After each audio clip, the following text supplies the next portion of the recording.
दोस्तों बहुत बहुत स्वागत है एक बार फिर से आप सभी का आपके अपने YouTube चैनल पर। बड़ी खबरें लेकर आए हैं। इन खबरों में जानेंगे लालू यादव की बड़ी भविष्यवाणी, महारैली से पहले उड़े बीजेपी के होश, बोले राहुल गांधी बनेंगे प्रधानमंत्री। तो विस्तार से जानेंगे देश के बड़े जाट नेता और पूर्व राज्यपाल समाजवादी पार्टी में हो सकते हैं शामिल। दोस्तों दूसरी तरफ चुनाव आयोग की प्रेस कॉन्फ्रेंस, इलेक्ट्रॉनिक मशीनों से चुनाव को लेकर किया ऐसा ऐलान कि बीजेपी खेमे में मच गया हड़कंप। 50 करोड़ में विधायक खरीदते बीजेपी नेताओं को धरा है कांग्रेसी मुख्यमंत्री ने, चौतरफा मचा हड़कंप। इसी प्रकार की बड़ी खबरों को इस वीडियो में शामिल किया गया है। वहीं दोस्तों अगर आप लोग भी मानते हैं चुनाव बैलेट पेपर से होने चाहिए निष्पक्ष तरीके से, तो एक लाइक वीडियो को जरूर कीजिएगा। कमेंट बॉक्स में जरूर लिखिए B support ballot paper. Bharat निर्वाचन आयोग की टीम ने लोकसभा चुनाव 2024 की तैयारियों को अंतिम रूप देने के लिए 3 दिन का यूपी दौरा किया। दोस्तों आपको बताते चले इस दौरान चुनाव आयोग ने प्रेस कॉन्फ्रेंस की और इसी क्रम में मुख्य चुनाव आयुक्त राजीव कुमार ने योजना भवन में आयोजित प्रेस कॉन्फ्रेंस में कहा कि लोकसभा चुनाव में धन और बाहुबल का प्रयोग इस बार नहीं होगा। अफसरों और पुलिस को निष्पक्ष तरीके से काम करने के निर्देश दिए गए। इस बार जानकारी दी गई कि 15.5 करोड़ मतदाता यहां पे अपने अधिकार का प्रयोग करेंगे चुनाव में, और वहीं चुनाव के खर्चे का भुगतान चेक से किया जाएगा। प्रत्याशी डिजिटल ट्रांजैक्शन कर सकेंगे, प्रत्याशियों को 200 चेक दी जाएंगी। और यहां पे इलेक्ट्रॉनिक मशीन को लेकर विपक्षी पार्टियों की चिंता के मद्देनजर सभी मूवमेंट सरकारी गाड़ी से कराने के निर्देश दिए गए हैं। आपको बताते चलें स्पष्ट हो गया है बैलेट पेपर नहीं बल्कि चुनाव आयोग इस बार भी मशीनों के द्वारा ही चुनाव करवाने के लिए राजी है। दोस्तों ये अपडेट निकल के आई है। तो दूसरी तरफ मशीनों को हटाने के लिए लगातार दिल्ली के जंतर मंतर पर प्रदर्शन भी देखने को मिल रहा है। बिहार से अपडेट आ रही है। 3 मार्च को गांधी मैदान में इकट्ठा होकर भाजपा को उखाड़ फेंकना है, आरजेडी प्रमुख लालू यादव का बड़ा बयान। यहाँ पे 3 मार्च को यहाँ पे पटना में दोस्तों ये महारैली होने वाली है जिसमें महागठबंधन के सभी बड़े नेता शामिल होंगे। लालू यादव ने इस बार एक भविष्यवाणी की। उन्होंने कहा कि मैं कहता हूं कि इस बार मोदी नहीं आएंगे, इंडिया गठबंधन की जीत होगी। लालू यादव ने सोशल मीडिया पर वीडियो पोस्ट के जरिए 3 मार्च को पटना के गांधी मैदान में आरजेडी की महारैली में आने की अपील की। यहाँ पे देख सकते हैं। इसके बाद कहा कि आप लोग इकट्ठा होकर केंद्र की भाजपा सरकार को उखाड़ फेंकने का काम करें। तो दूसरी तरफ दोस्तों अपडेट निकल के आ रही है बीजेपी के बागी नेता सुब्रमण्यम स्वामी की ओर से। दोस्तों हाल ही में नीति आयोग ने रिपोर्ट जारी की थी कि देश में सिर्फ 5% आबादी ही गरीबी रेखा से नीचे है, और सुब्रमण्यम स्वामी ने अब घेरा है। स्वामी बोले कि सरकार सारी ग्रोथ रेट बढ़ा चढ़ा कर दिखाती है। मोदी सरकार पूरी तरीके से फेल हो चुकी है। मोदी को दोबारा पीएम नहीं बनाना चाहिए। स्पष्ट है जब बीजेपी के नेता ही ऐसा कह रहे हैं कि यहाँ पे रिपोर्ट में छेड़छाड़ की जाती है, ग्रोथ रेट है वो बढ़ा चढ़ा के दिखाए जाते हैं, जबकि दोस्तों जो अंतरराष्ट्रीय रिपोर्ट आती हैं उनमें मोदी सरकार की स्थिति और प्रदर्शन काफी खराब दर्शाया जाता है। और वहीं कर्नाटक के मुख्यमंत्री ने तो बीजेपी नेताओं को रंगे हाथों पकड़ा है। जी हाँ दोस्तों, हॉर्स ट्रेडिंग करने के लिए, ऑपरेशन लोटस चलाने के लिए यहाँ पे तैयारी कर रहे थे बीजेपी नेता। कर्नाटक के सीएम सिद्धरामैया ने कहा कि बीजेपी कांग्रेस विधायकों को 50-50 करोड़ का ऑफर देकर खरीदने की कोशिश कर रही, लेकिन कांग्रेस का कोई भी विधायक बीजेपी में नहीं जाएगा। वे सरकार को हिलाने की कोशिश कर रहे हैं। सरकारें गिराना उनकी आदत बन गई है। एक तरफ हिमाचल प्रदेश में कांग्रेस सरकार को अस्थिर करने का प्रयास किया गया, लेकिन जब बीजेपी की वहां नहीं चली तो कर्नाटक में यहाँ पे प्रयास करने शुरू किए गए। दूसरी तरफ दोस्तों अपडेट निकल के आ रही है। समाजवादी पार्टी ने अलीगढ़ संसदीय सीट से चुनाव लड़ने के लिए पूर्व राज्यपाल सत्यपाल मलिक से संपर्क किया है।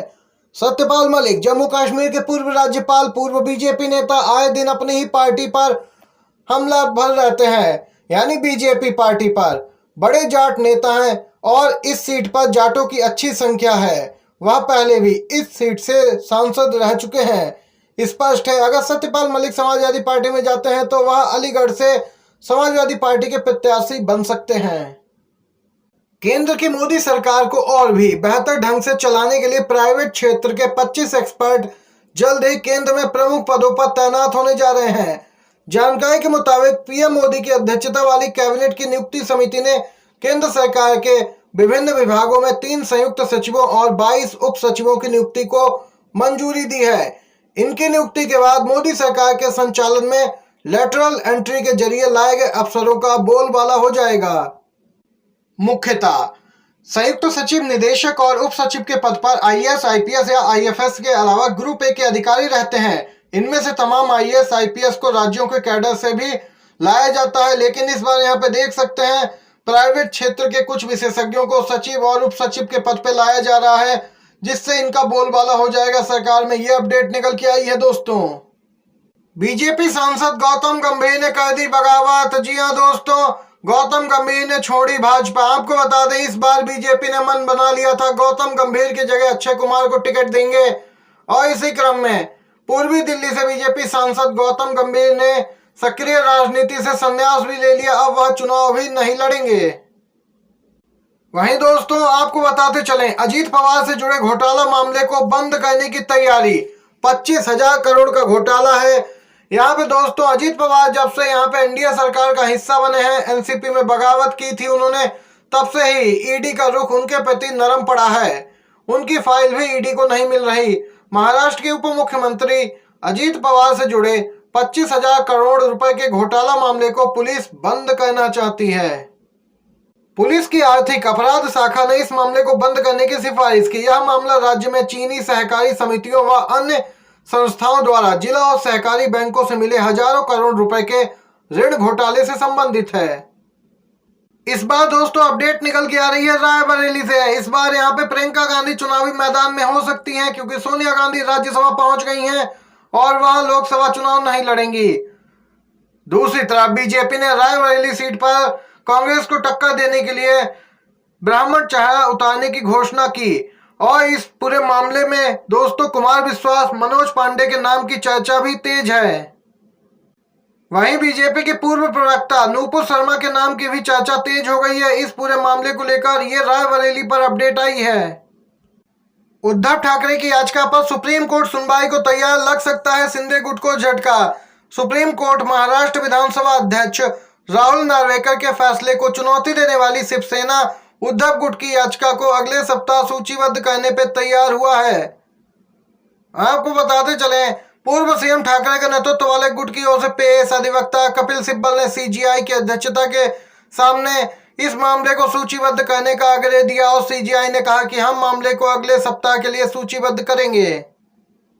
गौरतलब है, सुप्रीम कोर्ट ने इस मामले में पहले नोटिस भी जारी किया था और सीएम शिंदे और 38 अन्य उनके विधायकों से 2 सप्ताह के भीतर जवाब भी मांगा था। ये दोस्तों अपडेट निकल के आई है। अगली खबर आ रही है बिग ब्रेकिंग न्यूज तेलंगाना से। कांग्रेस ने तेलंगाना चुनाव के दौरान अपनी 6 गारंटियों में 13 वादे किए थे। कांग्रेस ने सत्ता में आने के 2 दिन बाद ही अपनी 2 गारंटियां लागू की थी। इसके बाद यहां पे तेलंगाना में 500 रुपए में गैस सिलेंडर मिलना शुरू हो गया और अब यहां पे दोस्तों बताते चलें, गृह ज्योति योजना लागू की गई है। ग्राहकों को शून्य बिजली बिल भी मिलना शुरू हो गया है तेलंगाना में। तेलंगाना की कांग्रेस सरकार ने अपनी एक और गारंटी पूरी करते हुए 200 मुफ्त यूनिट बिजली देने की गृह ज्योति योजना लागू की और यहाँ पे लोगों को शून्य बिल भी आने शुरू हो गए हैं। यह योजना विधानसभा चुनावों में कांग्रेस की गारंटियों में से एक थी। ये आज की सभी बड़ी खबरें, मुख्य समाचार थे जो सामने निकल के आए, आप तक पहुंचाए हैं। पसंद आया हो वीडियो तो एक लाइक, एक शेयर जरूर कीजिएगा। आप सभी का बहुत बहुत धन्यवाद। जय हिंद, जय भारत।